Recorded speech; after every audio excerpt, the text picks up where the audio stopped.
Muy buenas tardes. Les agradecemos su presencia en este encuentro que tenemos y de manera muy concreta en la mesa 7, que se refiere a los métodos de enseñanza, estrategias, diseño y elaboración de recursos didácticos para la educación jurídica. Desde luego, vale la pena destacar la importancia de este segundo Congreso Internacional en Metodología de la Investigación y la Enseñanza del Derecho, toda vez de que estamos, me parece que en una situación coyuntural, dado los cambios que ha tenido nuestra estructura jurídica en el país. Por lo tanto, pues definitivamente la labor docente y la labor de investigación no puedan quedar al margen de los cambios. Además, estamos influenciados por una serie de transformaciones que se han venido llevando a cabo a nivel internacional, que desde luego en nuestro país se resienten las influencias. Entonces, en este sentido es que empezamos esta mesa, la mesa 7, insisto, y vamos a comenzar con la maestra Araceli Ponza Quintana, quien es egresada de la Universidad Pedagógica Nacional, también es egresada de la Facultad de Derecho de la Universidad Nacional Autónoma de México y viene en representación de la Universidad Pedagógica Nacional. Ella está en el área de psicología educativa, es asesora a docentes de CENDIS con niños que presentan dificultades en su proceso de aprendizaje y problemas de conducta. Entonces, le vamos a ceder la palabra a la maestra Araceli. Muchas gracias. Buenas tardes a todos y a todas. Pues es un orgullo y una gran satisfacción el estar aquí compartiendo con ustedes algo de lo que he investigado. Bueno, el tema que yo voy a tratar el día de hoy es el uso del cine como medio didáctico en la enseñanza del derecho. Como bien sabemos, las imágenes audiovisuales son muy importantes en los procesos de aprendizaje. Sabemos que por medio de las imágenes se pueden transmitir conocimientos, cultura, valores, ideología, política. Ya los rusos lo habían hecho. Einstein utilizó precisamente el cine como un medio ideológico para transmitir la forma en que ellos pensaban en cuanto a la crítica al gobierno ruso. Bueno, una de las críticas que hay a nuestro proceso de enseñanza del derecho es que es muy teórico, es mucho enciclopedismo, es mucho de memorizar. Realmente solamente se ponen en juego situaciones de razonamiento y de memorización. La maestra Hernández, el maestro Espinosa, el Índice para la Reforma Educativa Jurídica para México, Abarroni, en 2011, señalaron que la mayoría de los docentes solamente dan clases magistrales, no utilizan medios diferentes para innovar las clases. Entonces, una de las funciones como psicólogo educativo, en este rol que estoy fungiendo el día de hoy, es la de detectar necesidades que impliquen obstáculos, que impliquen un debido proceso de aprendizaje. En este caso, pues, el principal obstáculo es esta parte de la memorización. Recuerdo mucho que en una de las entrevistas uno de los maestros de posgrado le decía: maestro, ¿usted qué métodos utiliza para innovar? Y me decía: realmente yo no innovo, yo doy mis clases como siempre, yo soy el que da la clase, porque aquí existe una libertad de cátedra, ¿no? Entonces realmente pues el derecho no avanza en esta parte del aprendizaje precisamente porque nos resistimos a innovar, a tener nuevas estrategias para el aprendizaje de nuestros estudiantes. Mi proyecto está respaldado por la Universidad Pedagógica Nacional. Actualmente estoy trabajando con la doctora Arely Castañeda Díaz. Ella es egresada de aquí de la Universidad Nacional Autónoma de México y con ella ya llevamos trabajando cerca de un año en este proyecto acerca del cine, en el uso adecuado del cine. Si bien sabemos, nosotros hemos usado el cine en las clases, pero generalmente lo utilizamos como para cubrir la clase, dejamos que los chavos vean el cine durante la clase, pero realmente no hay una planeación, no hay una orientación, no hay una carta descriptiva realmente donde tengamos diseñado qué es lo que vamos a hacer a cada momento. El cine requiere de cierto nivel de análisis y es algo que como docentes a veces no tenemos. Necesitamos capacitarnos, hay que ver las películas, hay que analizarlas. El maestro Lauro Zavala, de la Universidad Autónoma Metropolitana de la UAM Xochimilco, dice que el cine se ve de diferentes formas. ¿Le puedes cambiar, por favor? La que sigue, por favor. Sí, el cine se puede ver como ejemplificación, discurso o como una entidad propia. Nosotros podemos ver el cine y podemos utilizar un cierto fragmento de la película para ejemplificar. Por ejemplo, podría ser, en el caso de Mi primo Vini, es una película que habla sobre materia penal. En los primeros minutos de la película podemos retomar algunos conceptos y presentarles a nuestros alumnos ese segmento de la película, donde estaremos de alguna forma reforzando ese aprendizaje. Lo podemos ver como un discurso, que sería la película en su totalidad, y solamente ver el texto como escrito, que es lo que hay en el guión, y como una entidad propia, que sería verlo con la ejemplificación y el discurso. Entonces nosotros tenemos la opción de elegir cómo utilizar el cine. El cine es maravilloso, el cine promueve cultura, el cine nos ayuda a reforzar los aprendizajes. Nosotros, el marco teórico de nuestra investigación la reforzamos con el aprendizaje significativo de David P. Ausubel, es un psicólogo norteamericano, que nos habla que las personas aprendemos de acuerdo a lo que ya tenemos un bagaje cultural, tenemos conocimientos previos que son importantes que retomemos a la hora de dar la clase. En un ejemplo, si hablamos sobre el matrimonio, podemos preguntarle a los estudiantes antes en una actividad previa, ¿qué saben del matrimonio? Y ellos nos podrán compartir qué es lo que saben del matrimonio. Eso es el aprendizaje previo. Entonces podemos poner la película. La película dentro de nuestra propuesta sería que los alumnos o los chicos vieran la película un día antes en su casa para que ya llegasen con el conocimiento de la película.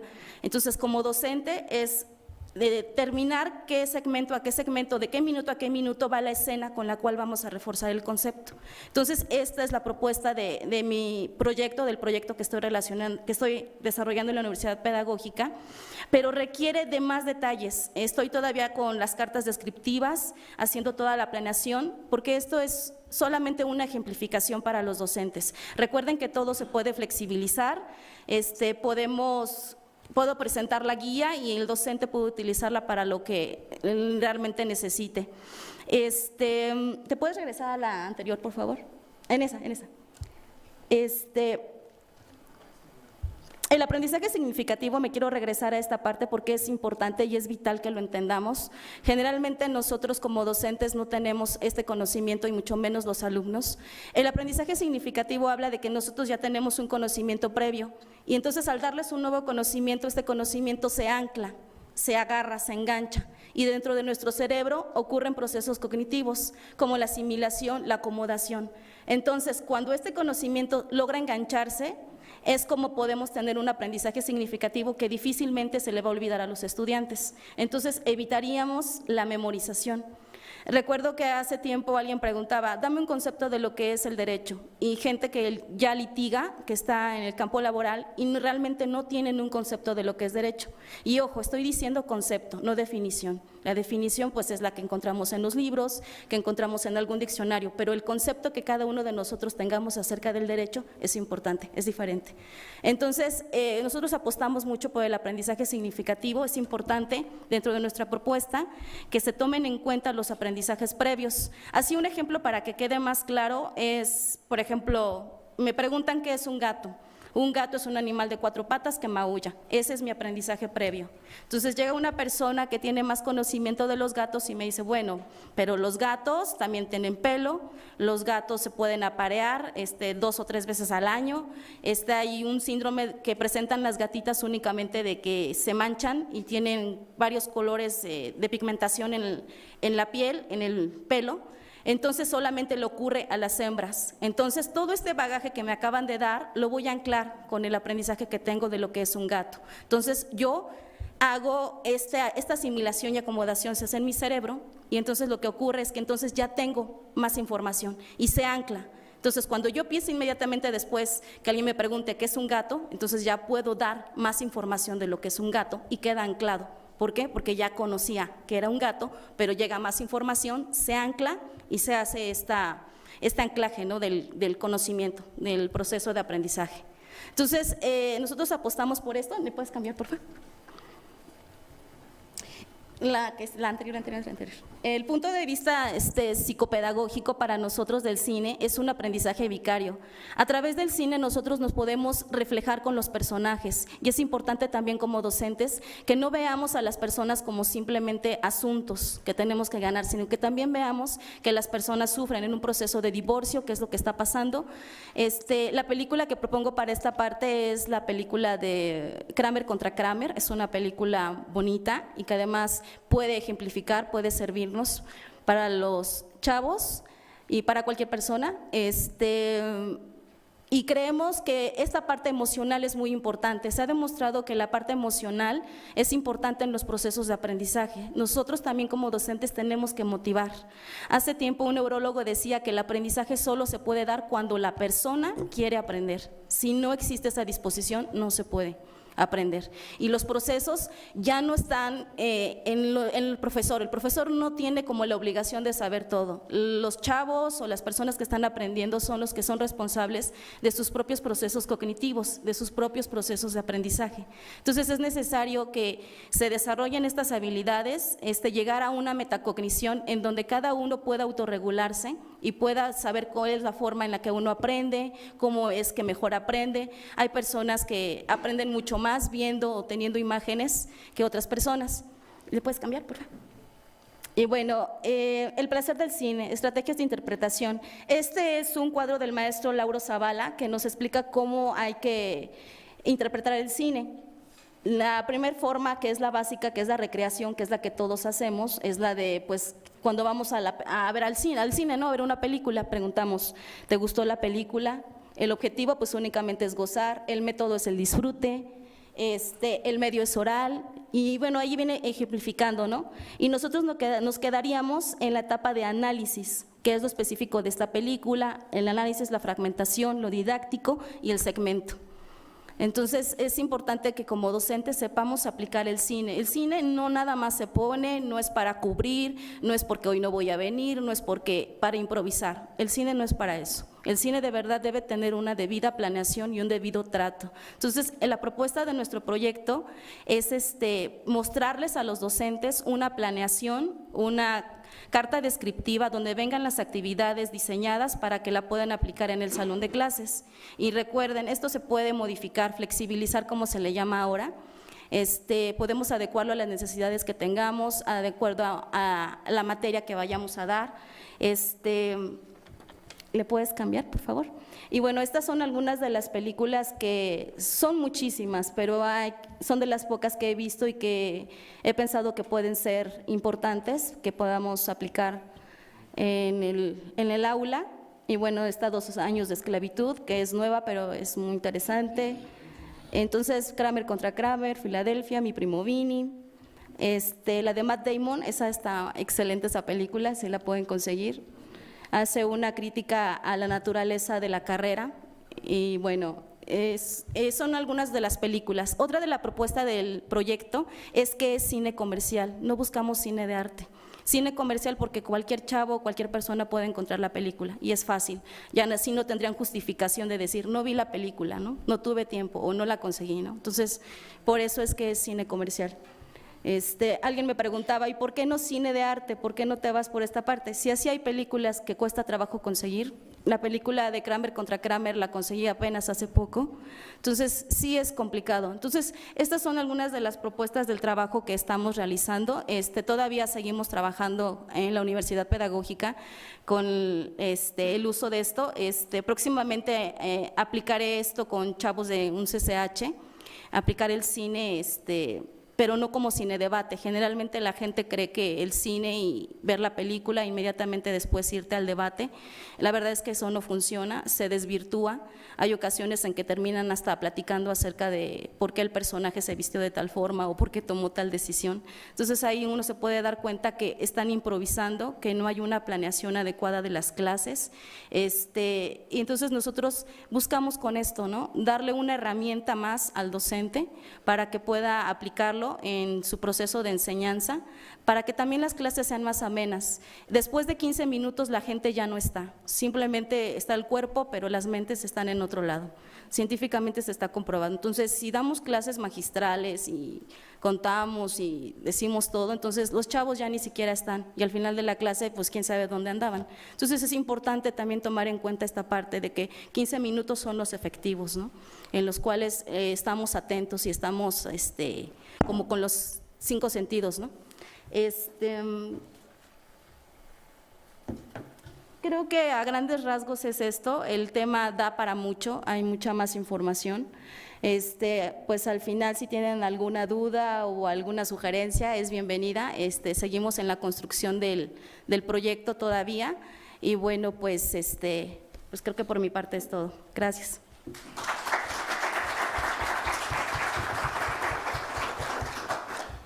Muchísimas gracias a la maestra por esta interesante ponencia.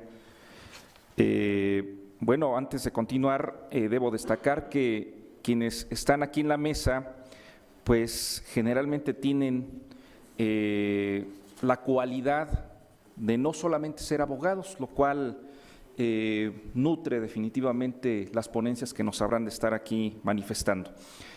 A continuación, voy a dar la palabra a Juan Emigdio García Cuza, quien viene representando a la República de Cuba.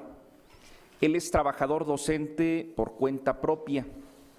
Él es licenciado en Derecho por la Universidad de Oriente de Santiago de Cuba, es doctor en Ciencias Jurídicas y profesor titular de la Universidad de La Habana, profesor de Derecho Económico, Propiedad Industrial y Metodología para las Investigaciones en las Ciencias Sociales y Jurídicas en centros de educación superior en Cuba y México. Él ha ocupado cargos de dirección docente y metodológica en la Universidad de Oriente, igualmente en Santiago de Cuba, y en la Universidad Agraria de La Habana.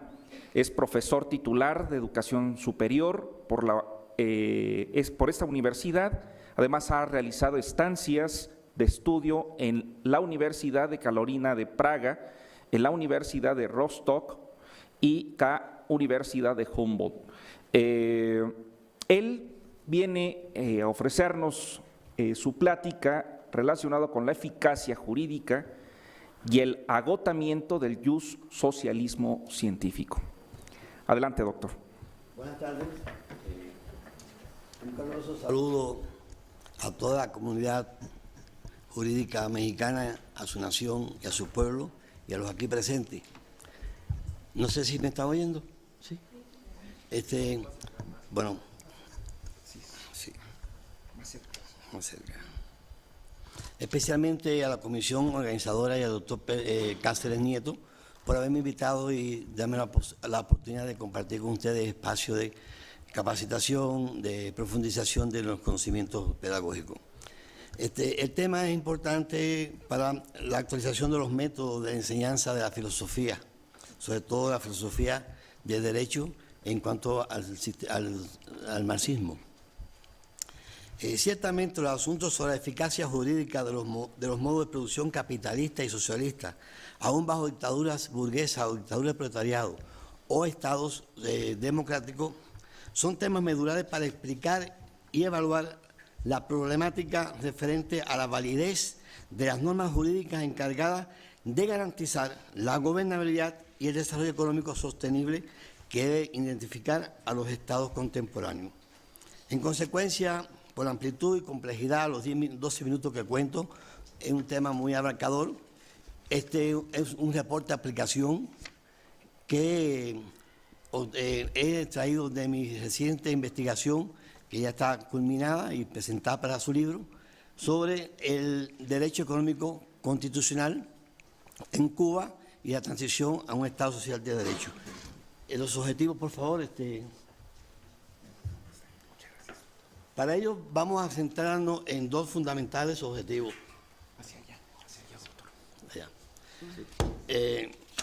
Principalmente identificar las instituciones que informan la validez y la eficacia jurídica del derecho constitucional económico basado en la teoría marxista-leninista denominado socialismo científico.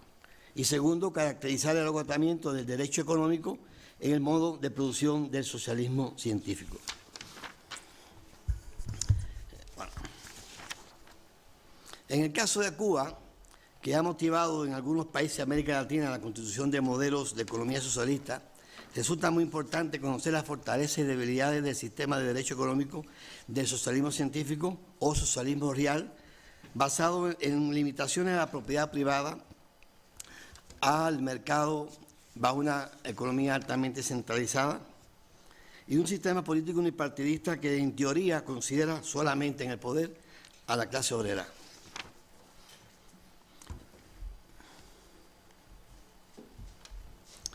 En correspondencia a la teoría de Keynes, y esto es un trabajo puramente jurídico, aun cuando tiene reflejo en la política y en la sociología, Keynes nos informa que la teoría pura del derecho, en el positivismo o derecho positivo, que las normas jurídicas tienen dos características importantes, la validez y la eficacia.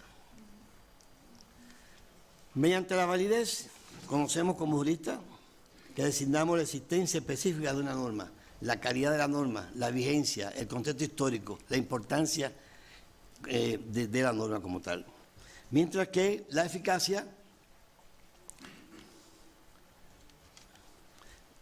nos referimos a que la norma sea verdaderamente aplicada y obedecida. Cuando una norma no es obedecida, no es eficaz, no resulta necesaria ya a la sociedad, deja de tener validez y por tanto es ineficaz. En el derecho constitucional, en este caso el derecho constitucional, vemos que la validez del derecho económico está determinada por el conjunto de principios y normas jurídicas que determinan el modo y el método de intervención de los estados modernos en la economía, en la actividad económica. La eficacia, pienso, sostengo, se mantendrá en tanto en cuanto el método imperativo propio del derecho constitucional sostenga estas normas frescas al alcance de los agentes del derecho, organismos y organizaciones públicas y privadas, mediante un catálogo de derechos y obligaciones empleando diversos métodos y procedimientos jurídicos atemprados al momento histórico y a su contexto social, económico y político.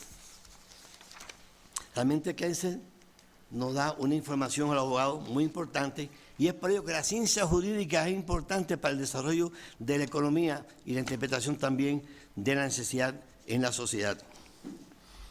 El empirismo y positivismo, los métodos que he utilizado realmente para poder llegar a la conclusión del agotamiento del positivismo ha estado en el método de observación, el método cuantitativo, el método de derecho comparado, porque muchos países que realmente se acogieron a este modelo de economía, tanto como China, Vietnam, han renunciado al modelo del socialismo científico, el llamado marxismo-leninismo.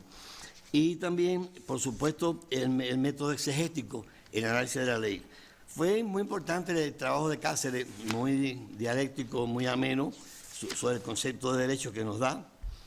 El socialismo científico, creado por Marx y Engels a partir de la Manifiesto Comunista, nos informa de un Estado que sea capaz de abolir la propiedad privada. Por supuesto, abolir también el mercado, dirigir centralizadamente la economía y, con la clase obrera en el poder, implantar una dictadura del proletariado. Ciertamente esos son los componentes que nos informa el marxismo-leninismo. En Rusia, en la Unión Soviética, Lenin sí aplicó el marxismo de la época del 1849 en marzo.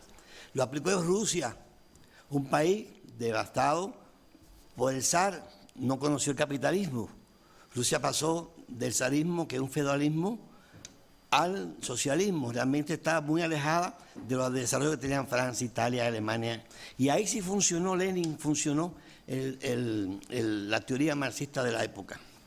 Pero el mismo Lenin nos recomiendan después que no copien y que apliquen el socialismo al contexto histórico. Stalin, una vez en el poder, creó una teoría marxista-leninista que tiene poco de Marx y poco de Lenin. Y realmente esa teoría es la que él le ofreció a los países de Europa que en la Segunda Guerra Mundial fueron liberados por Rusia. Y ese modelo de economía o ese modo de producción que dice ser científico, en contra del pensamiento del socialismo clásico que nos informaba, los clásicos propiamente del marxismo, fue realmente negativo, porque en el caso, por ejemplo, del francés Henri Simon, Charles Fourier, Robert Owen, nos informaban un socialismo clásico. Realmente la socialdemocracia actualmente que se ha experimentado en Europa ha sido mucho más eficiente que el socialismo que nos han vendido como un socialismo científico. En el caso de Cuba, la Constitución cubana establece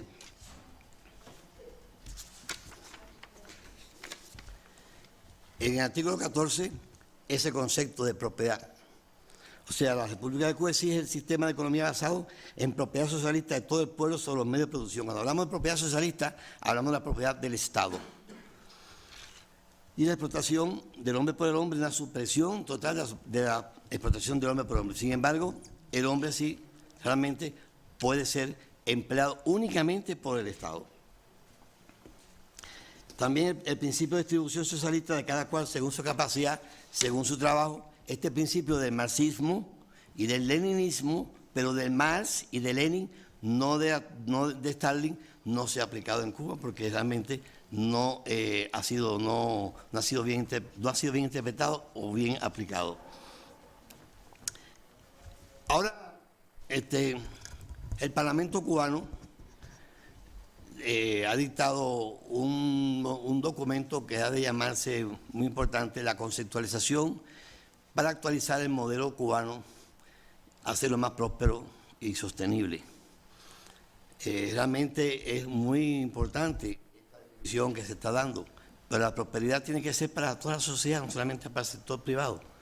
Y si ya el Parlamento cubano reconoce la necesidad de la economía privada, reconoce la necesidad de el mercado, aún regulado por la planificación, está renunciando al modo de producción socialista.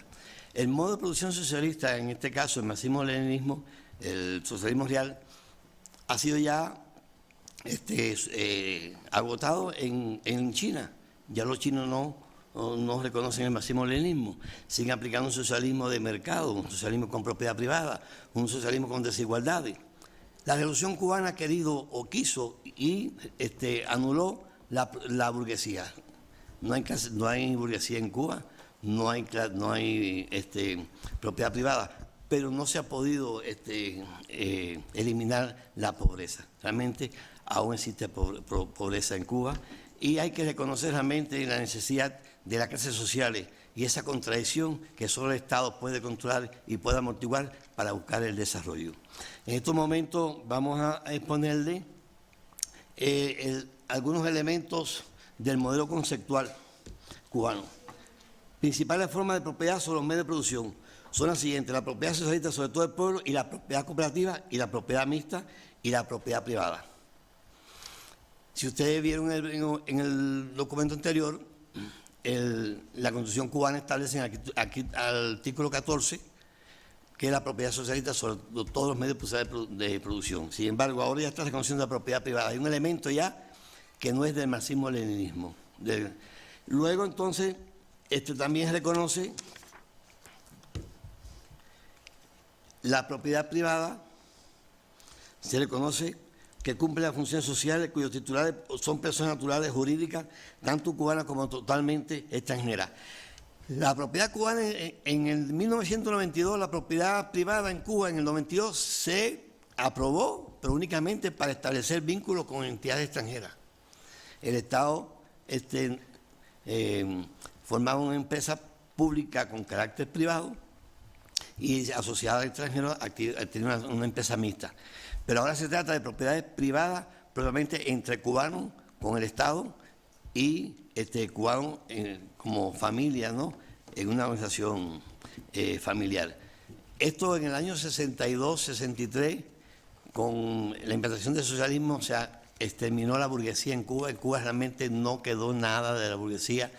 Todo era muy humilde, para los humildes, y por eso Fidel, en aquella oportunidad, un pensamiento muy claro y muy contextual al momento histórico, que la revolución era de los humildes, por los humildes, para los humildes.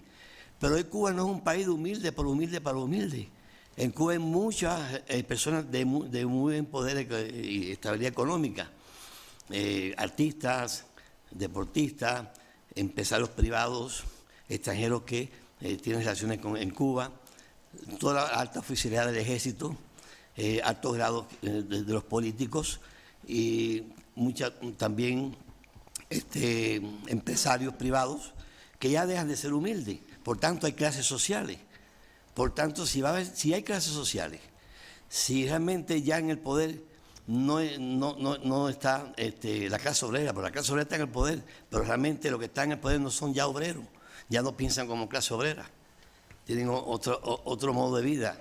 El hombre piensa como vive, si no viven como vive el pueblo, no son también de la clase obrera. O sea que es una dictadura del proletariado, entre comillas. De manera que se está reconociendo que hay que democratizar la Constitución cubana. Y en ese sentido, al democratizarse la Constitución cubana, ya deja de ser una Constitución, a mi modo de ver, socialista basada en el socialismo científico. El socialismo no se ha agotado. El hecho de que el socialismo científico, marxista-leninista, no tenga vigencia, no tenga eficacia, ¿no?, desde el punto de vista legal, no quiere decir que el socialismo se haya agotado. El socialismo que se está implantando en América en estos momentos, en Venezuela, en Ecuador, en Bolivia, no es el socialismo científico, no es socialismo de marxismo-leninismo. Ahí hay propiedad privada, ahí hay mercado, ahí hay competencia económica, ahí hay pluripartidismo, ahí hay oposición.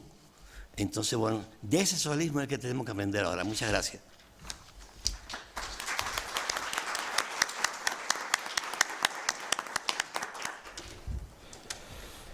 Muchísimas gracias, doctor.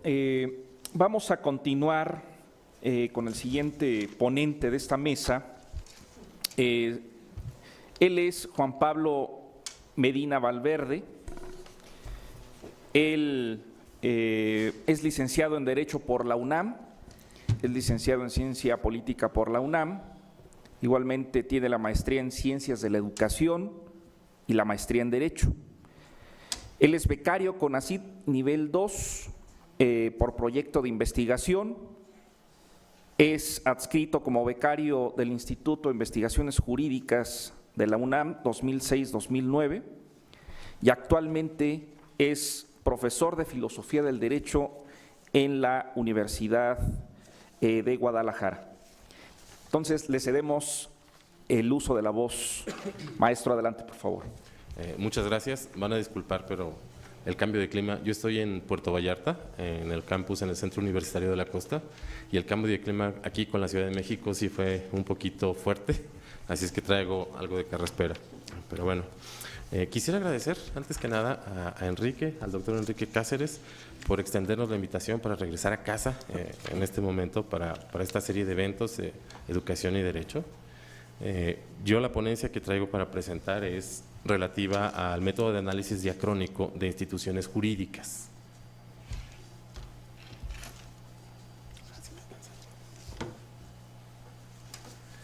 Quiero dar un poquito de contexto de dónde surge este método de análisis diacrónico. En la Universidad de Guadalajara estamos atravesando, recientemente se está apenas implementando, estamos atravesando por una reforma curricular a la carrera de abogado de muy amplio calado.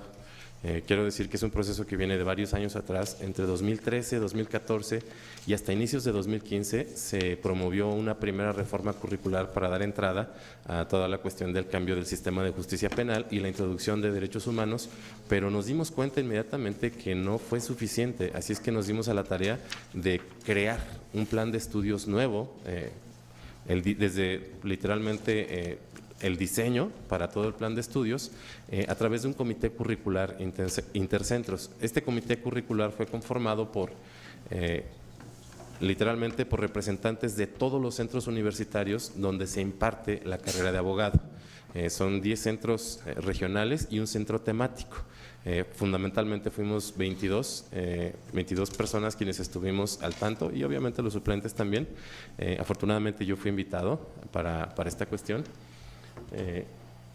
Y se desarrollaron las sesiones de trabajo en las instalaciones del comité, ¿no es cierto?, de la Coordinación de Innovación Educativa en Pregrado, en Guadalajara. Fueron algo así como entre 70 y 80 sesiones de trabajo, de 2 días cada sesión, aproximadamente de 8 a 10 horas de trabajo en cada uno de esos días. Fue un trabajo bastante arduo y en 2016 se aprobó por parte del Consejo General Universitario, bajo ese dictamen, el nuevo plan de estudios, el plan 25 para la carrera de abogado, que se aplica, ya se está aplicando a partir de este ciclo escolar de los chicos que entraron ahora en agosto, en todos los centros donde se imparte la carrera de abogado, es decir, los 10 centros regionales y el centro temático, el CUSH. Esta es la malla curricular que quedó, digo, yo sé que se ve muy pequeñita, apenas si se alcanzan a distinguir, pero tiene algunas peculiaridades muy interesantes.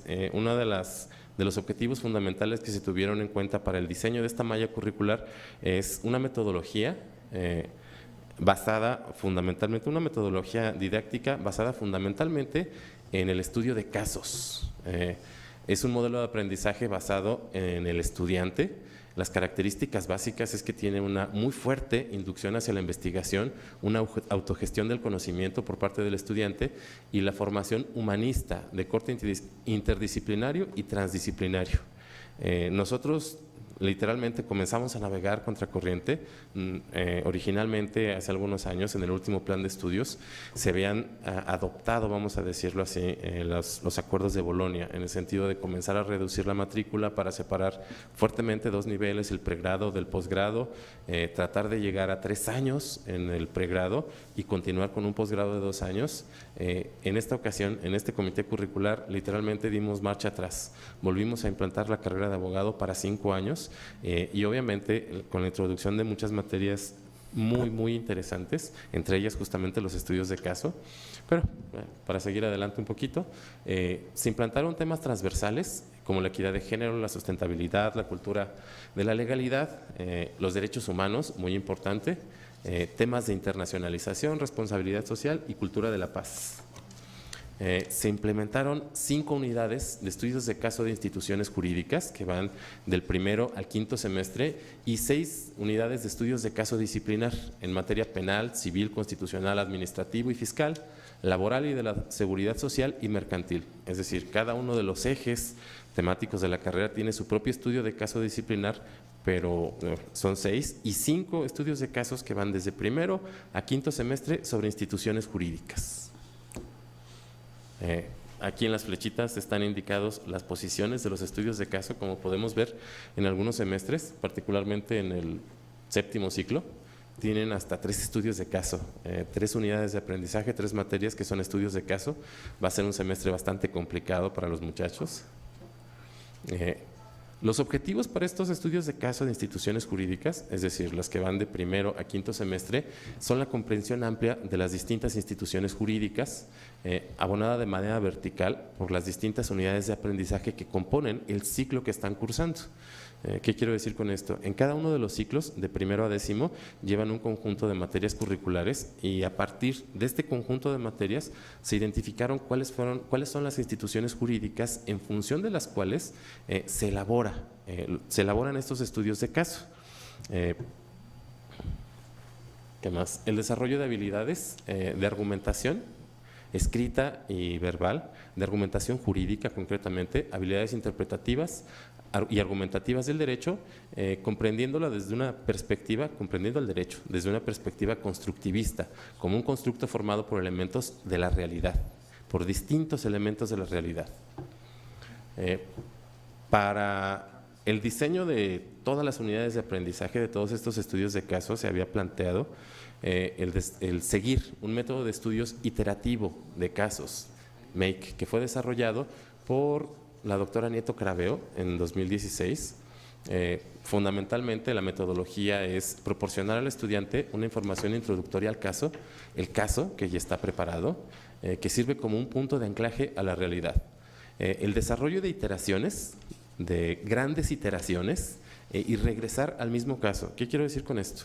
Durante todo el semestre, durante toda la unidad de aprendizaje, el alumno está trabajando sobre un solo caso. No es trabajar un caso por clase o trabajar un caso en 2 o 3 clases. Literalmente todas las sesiones que dura el semestre, dependiendo de la programación de los centros, estamos trabajando con el mismo caso, pero con distintas vertientes de la realidad. Así es que generamos dinámicas para que los estudiantes puedan salir literalmente a la realidad y no quedarse nada más con el trabajo interior en el aula. De hecho, estas materias son bastante complicadas para impartirlas, lo digo por experiencia porque a mí me está tocando impartir estudio de casos de instituciones jurídicas 1 y es una materia compleja. El desarrollo de iteraciones, una iteración es la apertura, el planteamiento de la estrategia didáctica y de las herramientas que se van a tomar, la consolidación de la iteración y el cierre. Aquí quiero hacer un acotamiento de que los cierres de las iteraciones no son grupales. El objetivo no es que se obtengan conclusiones grupales, los cierres más bien son individuales. Literalmente es proporcionarle en cada una de las iteraciones un punto de anclaje distinto a la realidad del mismo caso, a la mente del estudiante. Y un cierre global del caso, que igualmente es un cierre no conclusivo. Obviamente cerrando el caso, de este modo no conclusivo, cerramos la unidad de aprendizaje. A nosotros, bueno, este es más o menos un pequeño diagramita de este modelo, de una de las iteraciones, y obviamente aquí trato de representar gráficamente, no soy muy bueno para esta cuestión del diseño, así es que van a disculpar. Trato de representar gráficamente cómo son las iteraciones y cómo se regresa al mismo punto de origen de la realidad. La realidad se analiza desde una perspectiva estática, es post facto. Las iteraciones funcionan como ciclos de incremento de los elementos de construcción de la realidad. Quiero decir, nos corresponde ver la realidad en un solo momento y hacer un análisis pormenorizado, muy pormenorizado, de la realidad que representa ese caso. Nosotros tuvimos que hacer un ajuste metodológico para el diseño curricular de la materia de estudio de caso de instituciones jurídicas 4, que nos correspondió hacer el planteamiento de todo el diseño. La institución que fue predefinida por el comité curricular fue el anatocismo jurídico y el cobro de intereses. Quiero acotar, hace un rato platicando con Enrique me hacía el comentario muy interesante de que el término institución no está bien acotado, vamos a decirlo así. Cuando menos, y eso porque no nos sentamos a platicar, encontramos 2 distintas acepciones relativas al mismo. La que yo estoy utilizando y la que se está utilizando para estos efectos es el entender a la institución jurídica como una figura compleja desarrollada dentro de la norma, jurisprudencia, doctrina, y como un punto de referencia. ¿Vale? Los saberes dirigidos que pretendemos en este método distinto, son una lista literalmente interminable. Creo que la lista de saberes dirigidos abarcaba prácticamente una página, nada más anoté ahí 3 o 4 aleatorios. Y los objetivos educacionales, que es la parte más interesante, es, primero, el análisis contextual de la jurisprudencia. La comprensión de los factores que intervienen en la formulación de las resoluciones por los diversos órganos jurisdiccionales, la comprensión del cambio de las distintas realidades jurídicas. Para esta variación, para este método de análisis diacrónico de las instituciones jurídicas, nosotros estamos proponiendo el analizar una serie de jurisprudencias temáticas sobre la misma institución jurídica que van variando, van teniendo variaciones a lo largo del tiempo. Ahorita tenemos identificados 4 momentos distintos de la jurisprudencia, bueno, 3 momentos de la jurisprudencia y un momento de anclaje de realidad distinto, que sería una jurisprudencia de 1998, una de 2010 y una de 2014. Estas son las jurisprudencias. La primera, la de 1998, se refiere a todos los juicios que se dieron en contra de los deudores, sobre todo deudores hipotecarios, derivado de la crisis del 94, y cómo en esta jurisprudencia fue la famosa jurisprudencia de anatocismo jurídico, en donde la Corte definió que concretamente no se estaba frente a la figura del anatocismo jurídico, sino a una capitalización de intereses, que básicamente es lo mismo, pero frente a una capitalización de intereses, y que la norma no prohibía la capitalización de intereses. Pero bueno, la segunda jurisprudencia de 2010, ya es parte de la 10ª época, se refiere a una serie de juicios que fueron presentados por personas que tenían depósitos desde la década de los 80 y que nunca habían retirado. A través de varios pagarés, en los pagarés se establecía una condición específica, que era que se tenía que reinvertir y estaba a plazo fijo y a tasa fija. Fueron asuntos, digámoslo así, muy sonados, porque las primeras sentencias, las sentencias de primera instancia, literalmente llegaban a cientos de millones, cientos o miles de millones de pesos.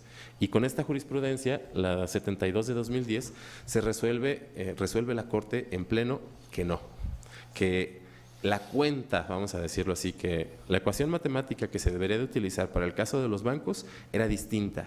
A ellos sí no se les podía capitalizar los intereses. Y un tercer momento de realidad, bueno, ahí están las jurisprudencias, por eso las anoté. Y un tercer momento de realidad es una jurisprudencia muy reciente, de 2014, cuando ya se introduce la reforma constitucional de derechos humanos en 2011, cambia todo el panorama por esta cuestión de control convencional, y ya se prohíbe la explotación del hombre por el hombre. Se faculta al juez para que baje los intereses a un tono razonable. Bueno, en este caso, a través del análisis de jurisprudencia se pretende la reconstrucción de los casos. Por una parte, la didáctica se enfoca a la deconstrucción de la realidad jurídica y la reconstrucción de las diversas realidades fácticas que le dan origen, y se analizan las influencias de las realidades fácticas en la formación de la realidad jurídica. El enfoque preponderante es hacia los objetivos educacionales. Básicamente ya tenemos hasta nivel de la estructura del plan de clase, son 16 sesiones de 3 horas, divididas en 4 iteraciones, una primera iteración con 6 sesiones, obviamente porque los estudiantes no tuvieron noción de esta realidad, así es que los ponemos a investigar de modo muy interesante. De hecho, tiene como producto un mini documental, análisis gráfico de elementos, un mini documental, que es muy interesante que lo generen los alumnos. En la segunda iteración de 2.5 sesiones, momento de realidad 2, los productos son el análisis comparativo de factores entre momento 1 y momento 2 y una infografía. En la iteración 3, la incorporación de derechos humanos y control convencional, los productos son el análisis comparativo de factores entre momento 1, momento 2 y momento 3, un ensayo de estos análisis de factores y sobre todo el análisis de los elementos de las personas que estaban en cada uno de estos momentos en la Suprema Corte de Justicia y por qué se fueron dando estos cambios de criterios. Una iteración 4 que está planteada para 2 sesiones, con una realidad incrementada entre momentos 1, 2 y 3 para el contexto internacional, derivado fundamentalmente de la crisis económica financiera de 2008 y la repercusión que tuvo en Estados Unidos, en España y en Latinoamérica. Los productos son un programa radiofónico bajo el formato de mesa de discusión y los preparativos para un producto final. Los productos finales literalmente los dejamos abiertos para que sean los propios estudiantes quienes decidan qué les parece más interesante, porque se vuelve muy divertida, muy amena la clase. Una vez que ya uno le agarra, como profesor, le agarra el avión, se vuelve muy interesante la clase. Bueno, Dejamos lo demás para preguntas y respuestas.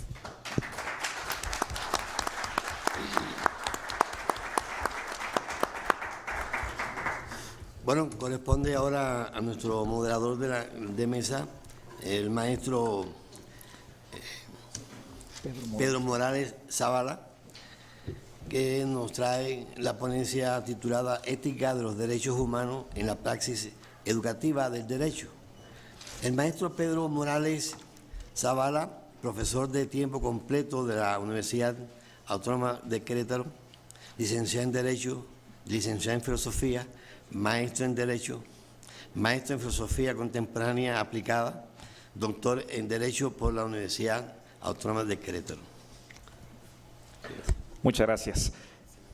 Bien, pues la ponencia tiene que ver con algunos planteamientos que ya algunos juristas, algunos expertos en pedagogía, algunos expertos en filosofía incluso han alertado, pero sobre todo en el ámbito práctico, en el ámbito del ejercicio de las instituciones, se advierte el poco éxito que han tenido las reformas a nuestro sistema jurídico que ha habido en los últimos años. Por ejemplo, el doctor Miguel Carbonell, por ahí en algún libro de enseñanza del derecho, hace significación de esta situación. De alguna manera da pauta a ver que los procesos de reforma, por ejemplo, aquella reforma del 10 de junio de 2011, donde se da reconocimiento a los derechos humanos en nuestro sistema jurídico mexicano, pues resulta ser que están quedando casi en letra muerta, cuando realmente esto debería ser un verdadero cambio de paradigma.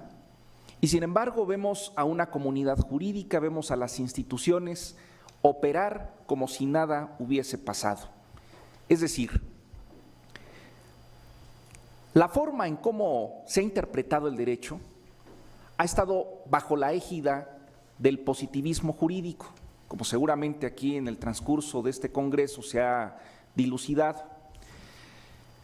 Un positivismo que parte de una interpretación jurídica fundamentada en la ley y tiene sus razones históricas y políticas de peso en nuestro país. No nos olvidemos que estuvimos y hemos estado, no obstante al cambio de partido, hemos estado bajo una forma política de carácter autoritario y hegemónico. Entonces, el significar la ley tiene claras connotaciones de carácter político, porque de esa manera se garantiza el ejercicio de poder vertical y hegemónico precisamente. O sea, el hecho de que haya habido 71 años de un partido político, pues no ha sido gratuito y en mucho ha tenido que ver la educación, y no solamente la de los juristas, sino también la educación de los mexicanos en general, que básicamente han estado educados bajo esta égida vertical, donde el estudiante únicamente tiene que conocer, saber y recitar lo que el maestro le dice. Si esto lo llevamos a la plataforma jurídica, bueno, pues nos vamos a dar cuenta que la forma en cómo han sido educados los estudiantes del derecho mexicano, pues ha sido bajo esa expectativa, bajo esa estructura conceptual y epistémica, donde pues se tienen que aprender la ley.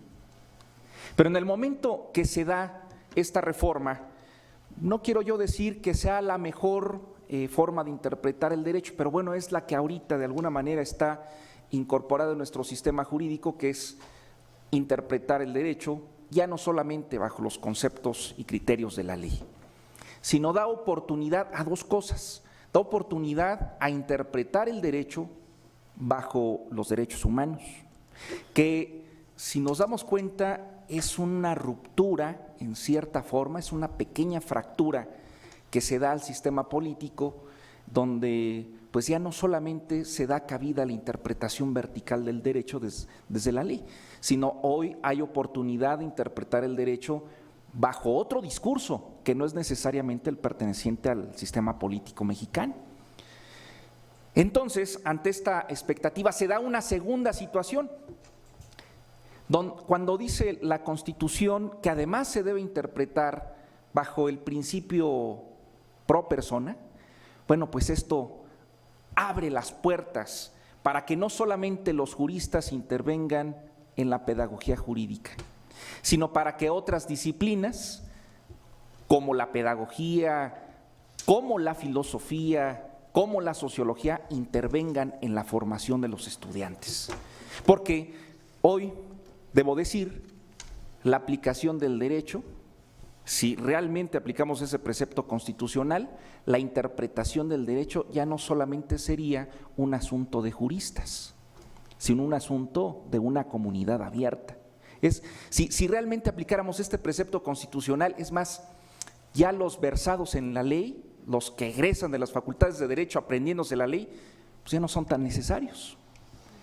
Entonces, esto quiere decir que definitivamente le tenemos que entrar a otros conceptos epistémicos bajo los cuales se debe llevar a cabo la pedagogía jurídica. Entonces, yo estoy precisamente trabajando en incorporar a nuestra pedagogía jurídica, es decir, a los preceptos bajo los cuales nosotros diseñamos, elaboramos planes de estudio, además de que vamos de alguna manera a formular evaluaciones bajo otros conceptos epistémicos. Y quiero aquí yo dar cuenta de la ética, porque me parece que la ética es una buena oportunidad para formar de otra manera a las nuevas generaciones de juristas. ¿Qué implicaciones tiene la ética? Para empezar, la ética no la confundamos con la moral. La ética es una disciplina de la filosofía, es una disciplina de la filosofía que nos exhorta a la crítica racional. Quiero yo darles cuenta de cómo eran formados en la antigüedad, por ejemplo, allá en la época de los griegos estaban muy preocupados en que las nuevas generaciones, los jóvenes, deberían ser formados. Es decir, vamos a diferenciar. En la modernidad nos ha preocupado mucho esto con el asunto de la proyección, del desarrollo, porque son conceptos de la modernidad, del progreso. Nos ha preocupado mucho los conocimientos, las disciplinas. Y entonces por eso es que los alumnos han estado formados científicamente. Sin embargo, hemos dejado de lado en la modernidad la formación, cosa que sí estaban preocupados los griegos en la estructuración del etos. Los estudiantes tenían que ser formados para el carácter, para asumir un carácter. Bueno, es decir, hoy en términos modernos diríamos darles una formación ética. Una formación ética es darles carácter, y que es, de hecho, la palabra etimológicamente significa protección, casa, fortaleza. Eso es lo que de alguna manera nos ha hecho falta en la modernidad formar. Bueno, esta coyuntura del reconocimiento de los derechos humanos nos da oportunidad para formar no solamente en la disciplina jurídica, sino formar a las nuevas generaciones en un etos. Un etos que podemos aprovechar el discurso de los derechos humanos. Es decir, tenemos que extraer de los derechos humanos cuáles son los valores que de alguna manera nos permiten tener formas de convivencia de acuerdo a ese discurso. Es cierto, tal vez sea un discurso también hegemonizante, un discurso occidental, pero bueno, yo no quiero inventar el hilo negro, simplemente ahí están esas condiciones y creo que se puede extraer algunos valores que nos permita incorporar en los estudiantes una formación ética. Es decir, no basta solamente con el que los estudiantes conozcan, sino que también es importante que los alumnos actúen conforme a los derechos humanos. Porque solamente de esta manera, si nosotros incorporamos estos dos elementos, es que podríamos tener éxito en las reformas constitucionales. De otra manera, vamos a seguir interpretando de la misma forma el derecho. Ahora, basta con ver cómo interpretan algunos tribunales, ¿no? Es la misma silogística que en antaño.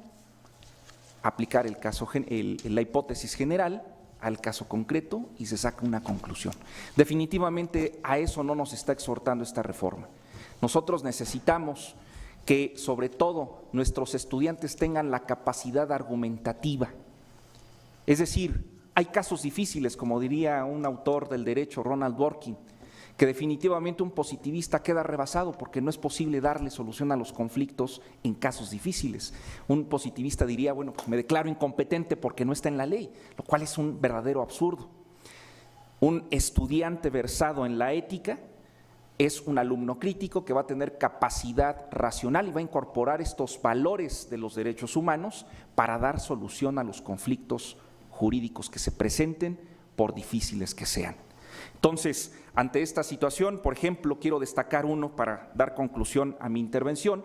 Quiero destacar, por ejemplo, hay un valor que me parece muy importante, que puede quedar incorporado en los planes de estudio, en los programas, de hecho, desde que se dan los perfiles de ingreso, los perfiles de egreso, etcétera, puede quedar incorporado, y esto lo podemos dilucidar.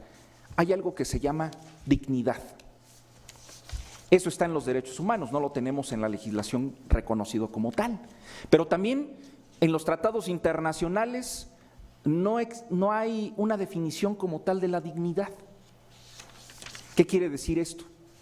Que si nosotros tenemos una conflictiva donde se haya relacionado con el tema de la dignidad, bueno, pues el intérprete del derecho tiene que entrarle a la argumentación para dar causa a la definición, a la estructuración de un razonamiento que dé cuenta de lo que es la dignidad. Bueno, pero no sé si alguno de ustedes reconozca lo que es esto.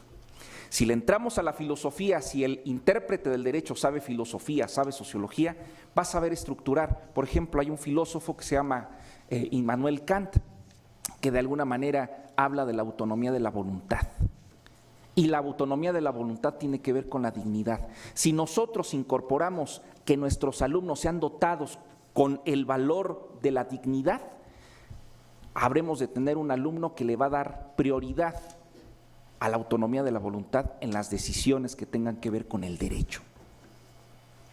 Entonces, ¿qué es lo que estaríamos haciendo al dotarlos con una formación ética? Les estamos dando conceptos epistémicos bajo los cuales los estudiantes tendrán más posibilidades de interpretación y habrán de decidir, en todo caso, la que más favorezca a la persona. Ese es el mérito de este reconocimiento en favor de la persona, de los derechos humanos, y que desde luego debe quedar incorporado en la pedagogía jurídica. Por mi cuenta sería todo. Muchísimas gracias.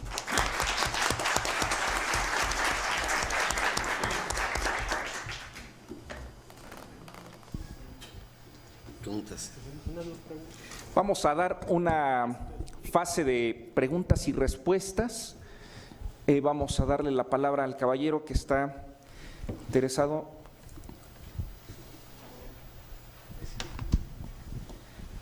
Gracias. Mi nombre es Víctor Hugo Serrano y tengo 3 preguntas. Nos comentaba acerca de los anclajes de la realidad que se pretenden para los estudiantes de Derecho, en este caso abogados, en Guadalajara.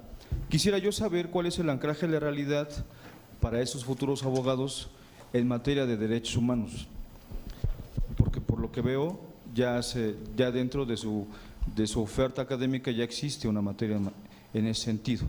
Quisiera saber cuál es el anclaje de esos futuros abogados en materia de derechos humanos y si en ese sentido, al momento de salir a la praxis, enfrentan, como debe de ser, una defensa adecuada y técnica de derechos humanos. Para la maestra Araceli, mi pregunta es, el cambio cognitivo en la educación para los abogados o estudiantes de Derecho, ¿cómo es que se ha caracterizado esa diferencia de aprender de manera mediante un libro y mediante una película? O sea, quisiera yo saber cómo es que esos estudiantes de Derecho han cambiado cognitivamente hablando su aprendizaje del derecho.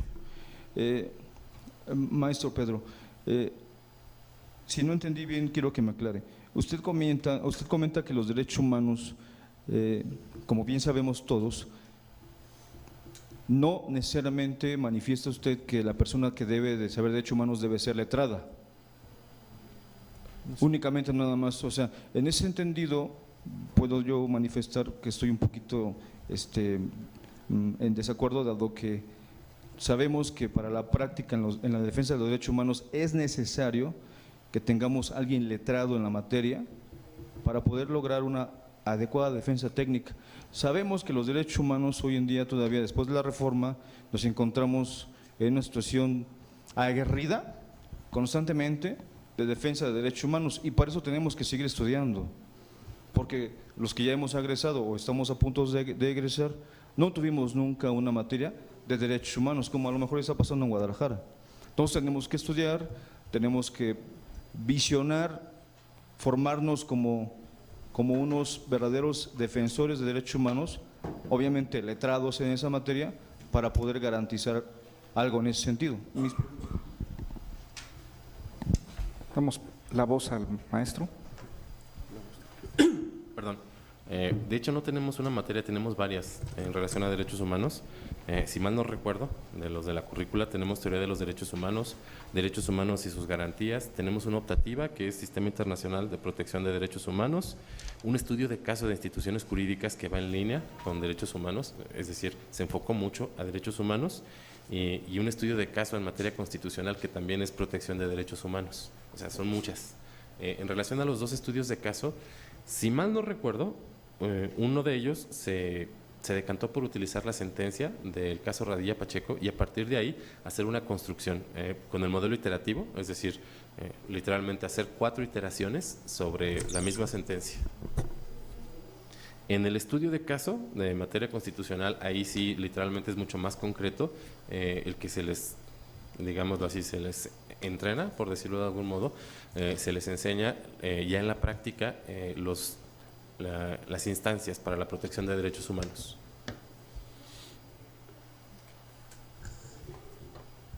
Bueno, me preguntabas acerca del proceso cognitivo de los estudiantes, ¿esa fue la pregunta? Sí, el cambio de los estudiantes que han aprendido de películas. Mira, este es un proyecto, estoy tratando de innovar y de mostrarles a los docentes que se puede enseñar de otra forma el derecho.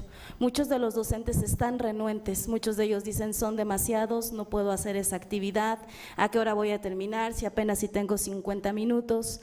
Entonces es solamente ahorita un planteamiento, de hecho lo voy a implementar ahorita con estudiantes de CCH, del CCH Azcapotzalco, en la optativa de Derecho, para ver cómo resulta el proyecto. Estoy con la elaboración de cartas descriptivas, precisamente. De hecho, también nosotros como estudiantes de Derecho estamos renuentes a pensar, no queremos. Es más fácil sentarte y anotar lo que vas cachando a que te hagas responsable de tus propios procesos de aprendizaje, de tu metacognición, ¿no? De saber cómo aprendes, qué es lo que necesitas para aprender. No todos aprendemos igual. Entonces, es un autoconocimiento y realmente nos da flojera, ¿no? Queremos que el docente nos dé todo y nos sentamos. Haz de cuenta que abres la parte de tu cráneo y que el docente, ¿no?, meta todo y ya, lo que cachas, ¿no?, y lo que quede ahí. Entonces realmente es un trabajo muy complicado, muchos docentes no quieren. En el posgrado yo he platicado con maestros y dicen, no tengo tiempo, aquí hay libertad de cátedra, yo puedo dar mi clase como yo desee. O sea, realmente innovar, ¿qué vamos a innovar?, ¿no? Realmente es aprenderte los conceptos para el examen, ¿no? Aprenderte qué es el derecho, que cuántas ramas, lo que tú quieras, ¿no? Entonces lo aprendes, aplicas el examen y te pregunto en 3 días y ya no te acuerdas, porque eso se va a la memoria de corto plazo. Entonces únicamente lo utilizas para hacer el examen. No hay un aprendizaje significativo, que es lo que yo hablaba, que debe haber un anclaje. Si tú ya tienes conocimientos previos de algo, porque todos tenemos conocimientos, entonces puedes utilizar, más bien como docente utilizamos esos aprendizajes para el nuevo aprendizaje, se ancle, se agarran así, y en el cerebro pasa todo esto de la asimilación, la acomodación, se acomodan los esquemas. Entonces tú ya puedes realizar o puedes tener ese nuevo esquema, ¿no? Entonces ese es un aprendizaje significativo y rara vez se olvida un aprendizaje significativo porque queda anclado. Un aprendizaje que queda volando por ahí, pues lo olvidas fácilmente. Ahorita te podría preguntar, dime el concepto de derecho constitucional. ¿Me podrías dar el concepto de derecho constitucional? Bueno, conjunto de normas jurídicas. Sí.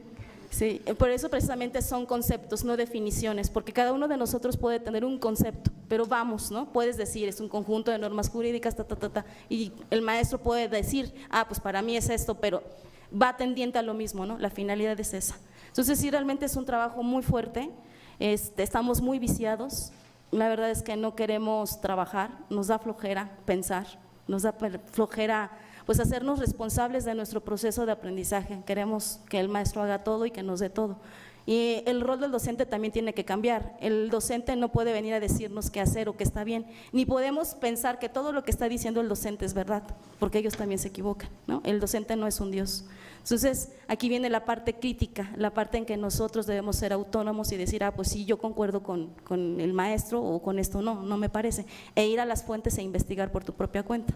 Entonces, es una chamba bien difícil, pero bueno, ahí vamos. Gracias. Bueno, en cuanto a lo que me toca, ya después le damos la palabra al compañero. A lo mejor hay una confusión.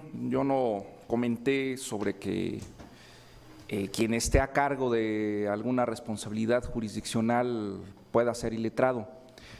No, esto sería también una irresponsabilidad. No, más bien va en otro sentido mi comentario. El asunto es de que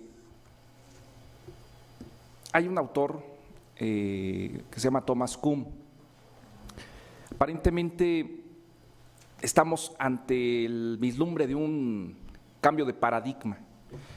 Un cambio de paradigma implica una revolución, es decir, cambiar el modelo anterior, romperlo completamente, es decir, se tiene que dejar de seguir ese modelo, tiene que dejar de seguir quienes enseñan ese modelo, quienes estudian ese modelo, quienes escriben sobre ese modelo, para entrar otro nuevo, si no, no hay cambio de paradigma. Y ahorita yo no veo en la situación jurídica, en la operación, la operatividad de las instituciones, un cambio de paradigma. Como le citaba Miguel Carbonell, él dice, hay un fracaso de las reformas, no están funcionando, algo está sucediendo. Los jueces siguen interpretando como en antaño. Entonces, ante esta situación, sí considero que es necesario que se emprendan cambios en la educación, porque seguimos formando bajo el anterior paradigma. En el nuevo paradigma, pues se requiere otro tipo de profesional, ya no el que se sepa las leyes. Porque si seguimos bajo el mismo paradigma, el profesional del derecho pues ahora va a ser el que no solamente sepa las leyes de memoria, sino ahora que sepa todo el cúmulo de tratados internacionales. Pero eso no cambia el asunto, ¿sí? Va a haber jueces que de nueva cuenta se van a declarar incompetentes ante una problemática difícil. ¿Qué es lo que se han estado formando? Se han estado formando, y discúlpenme, yo soy jurista y fui formado bajo ese esquema, se han estado formando soldados a ciegas de un régimen político. Y no necesariamente del PRI, porque PRI y PAN han sido lo mismo, y a lo mejor puede llegar Morena o va a ser lo mismo. O sea, ¿quiénes han dominado políticamente este país? Han dominado las clases burguesas. Incluso podemos tomarnos el atrevimiento y resulta que los que hoy son políticos de este momento tienen que ver con antecedentes familiares de los políticos de aquel momento y son los mismos. Es decir, así es como han educado a los juristas, para que se aprendan la ley, porque la ley es la máxima expresión de la voluntad política de este país. Y eso garantiza que se estructure y se mantenga sólido ese régimen político.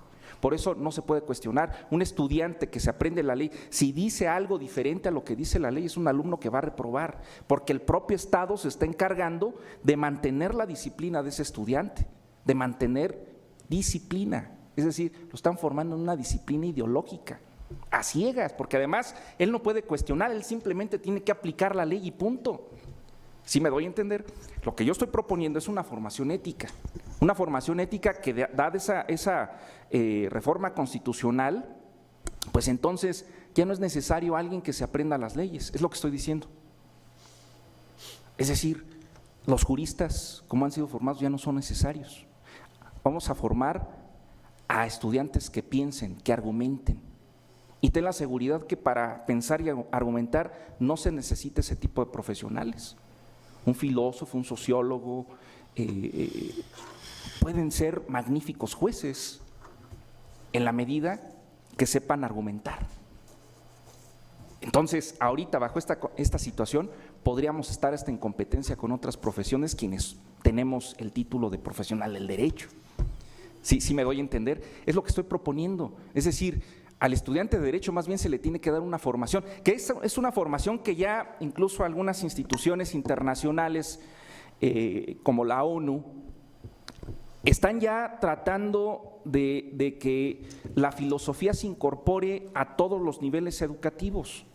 Hay algunas corrientes de estudio, por ejemplo, de filosofía para niños, pero el objetivo es que sean críticos, que sean reflexivos sobre lo que está ocurriendo. Bueno, yo creo que los profesionales del derecho tenemos aún más en esta situación esa exigencia de saber filosofía, por ejemplo, porque de esa manera vamos a tener la capacidad, ahora sí, si la ley es insuficiente para interpretar el derecho, bueno, pues vamos a dar cabida a los preceptos de los derechos internacionales, los valores, y si ni los derechos, los tratados internacionales son suficientes, bueno, pues el criterio ético que debe aplicar el juez, el conocedor del derecho para darle solución a una conflictiva jurídica. Hoy no es posible un juez que se declare incompetente solamente porque no está en la ley, ¿sí? Entonces, el argumento necesariamente requiere de una formación.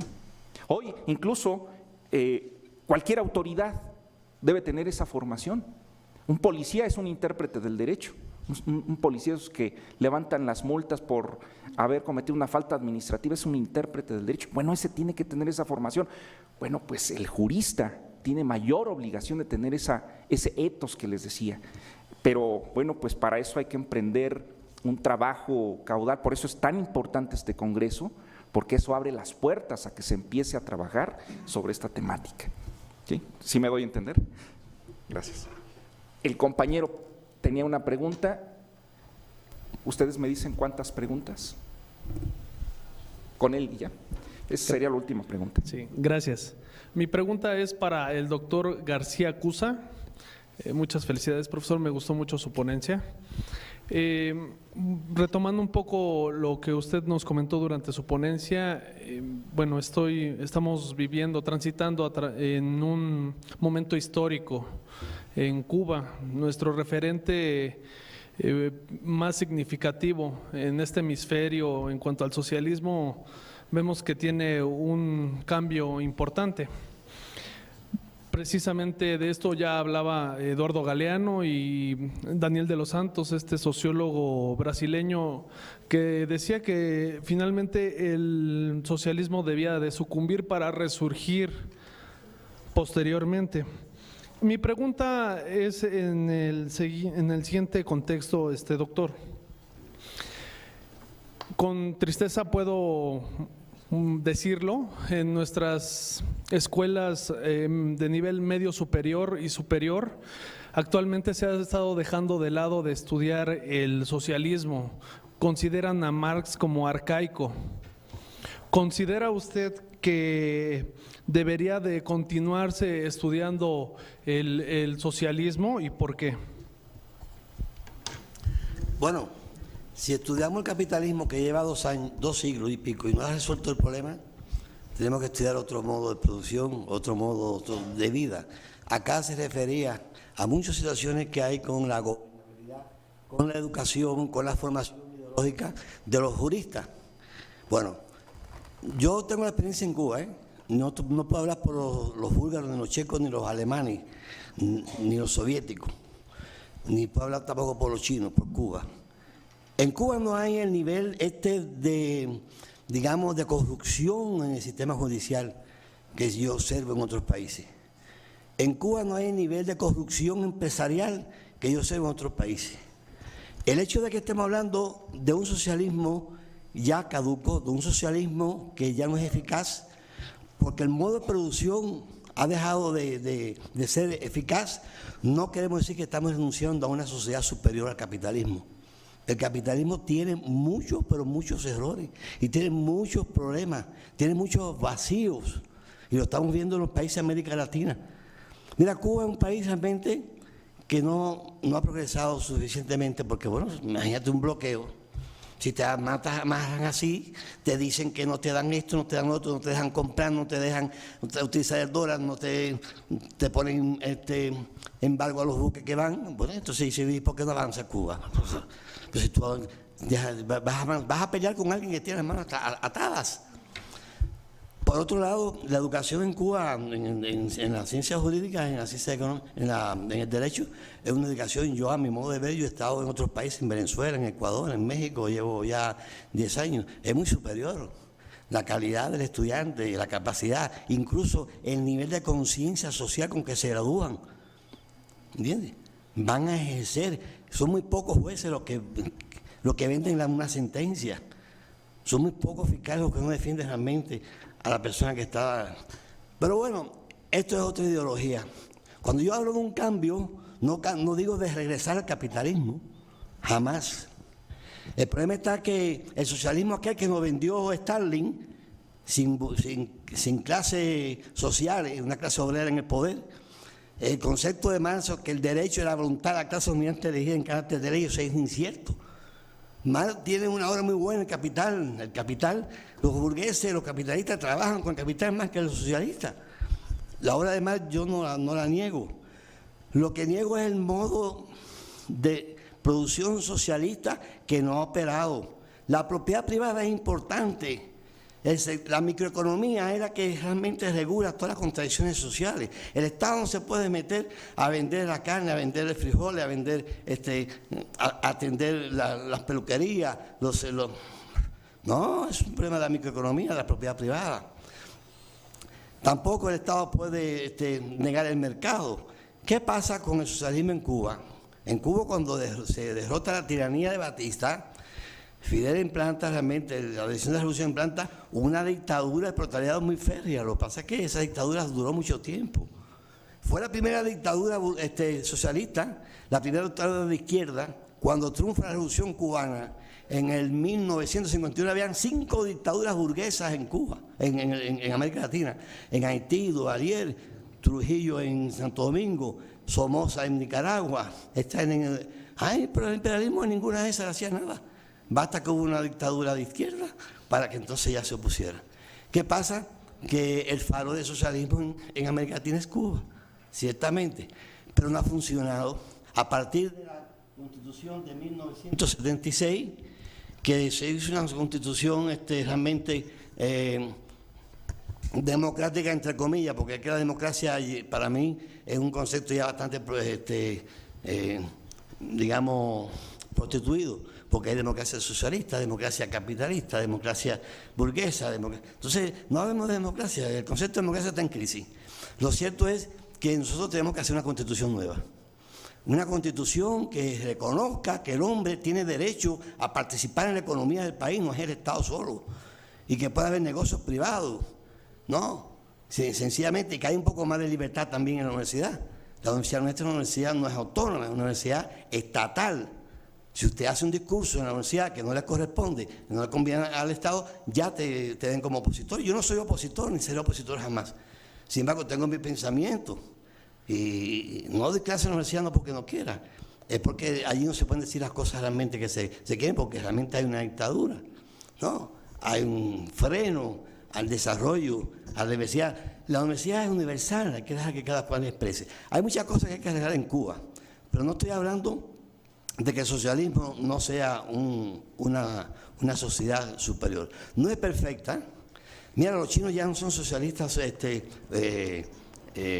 marxistas-leninistas, ni los vietnamitas, y hay un desarrollo enorme en esos países. Nosotros ayudamos a liberar a Vietnam, y Vietnam nos vende a nosotros ahora televisores, equipos, y es mucho más desarrollado que Cuba, pero Vietnam nunca ha estado bloqueado. Bueno, ahora el socialismo que se refleja en América Latina, por favor, no tiene que ver nada con Cuba. Eso que dicen que Maduro está aprendiendo de Cuba, nosotros tenemos que aprender de Maduro.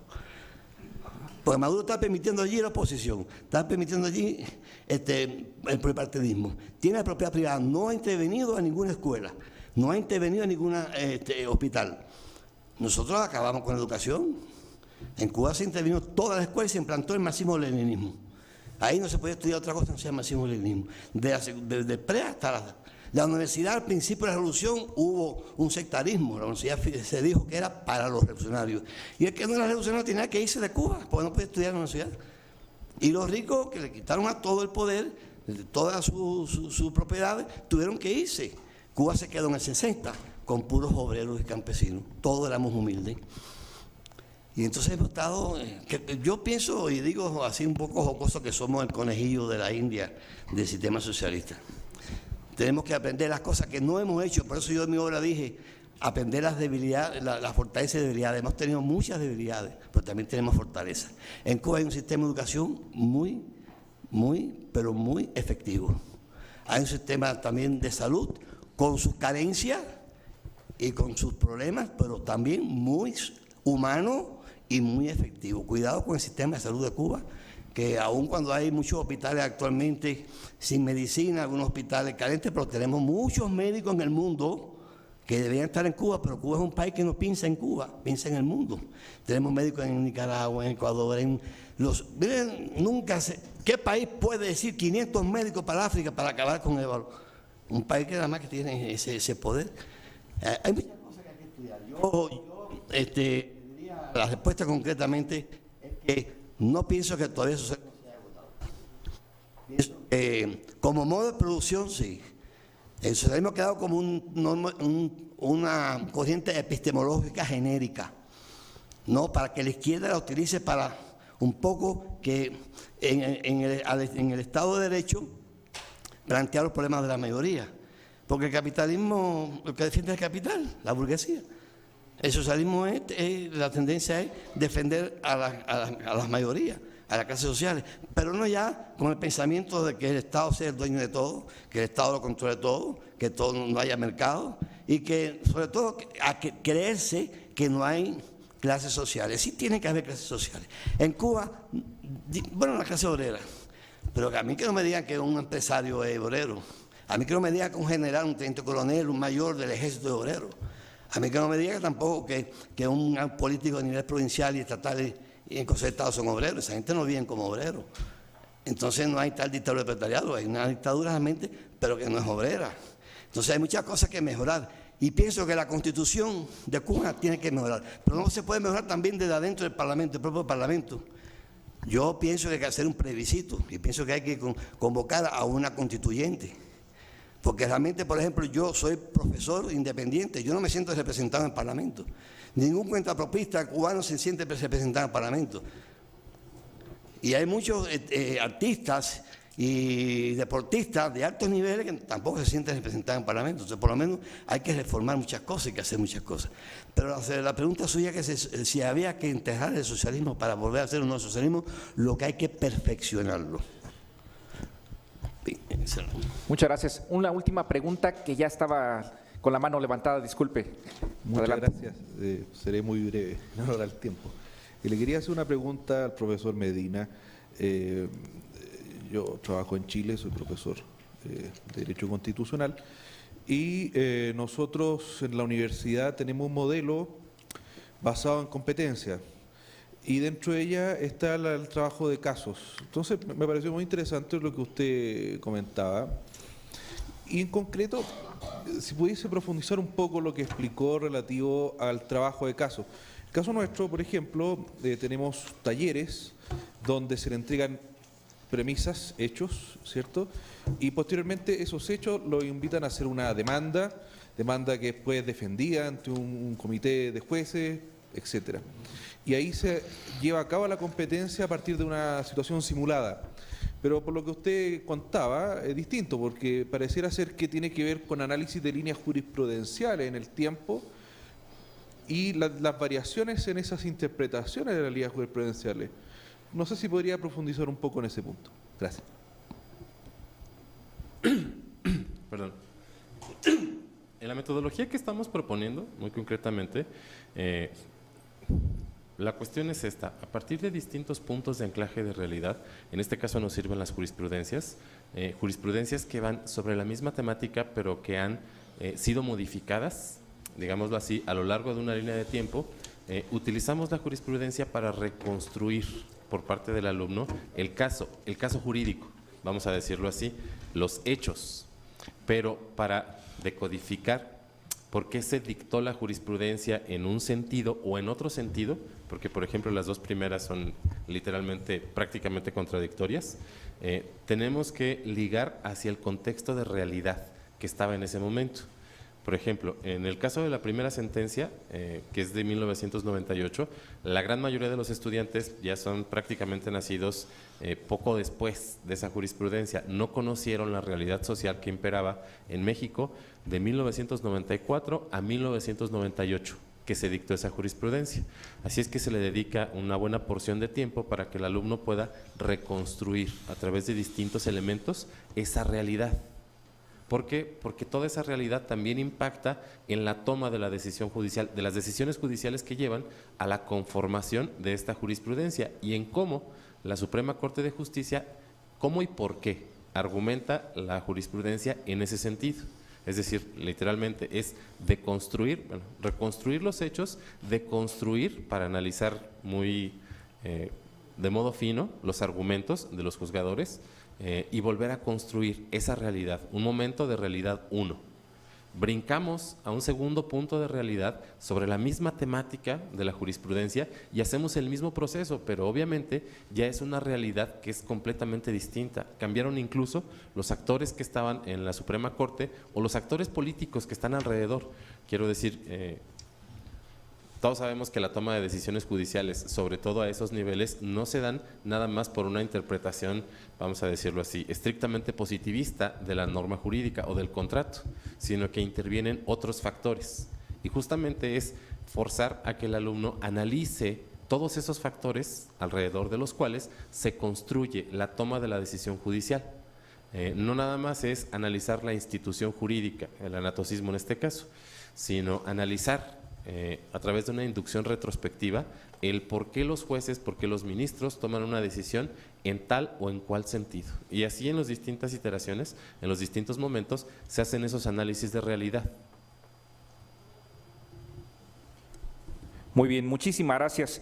Pues agradecemos a todos su asistencia, no sin antes también agradecer y entregar sus correspondientes constancias de participación a la maestra Araceli Ponce Quintana, a quien le agradecemos mucho su participación. Igualmente al doctor Juan Emigdio García Cusa. Y desde luego al maestro Juan Pablo Medina Malverde. Muchas gracias a todos por su asistencia.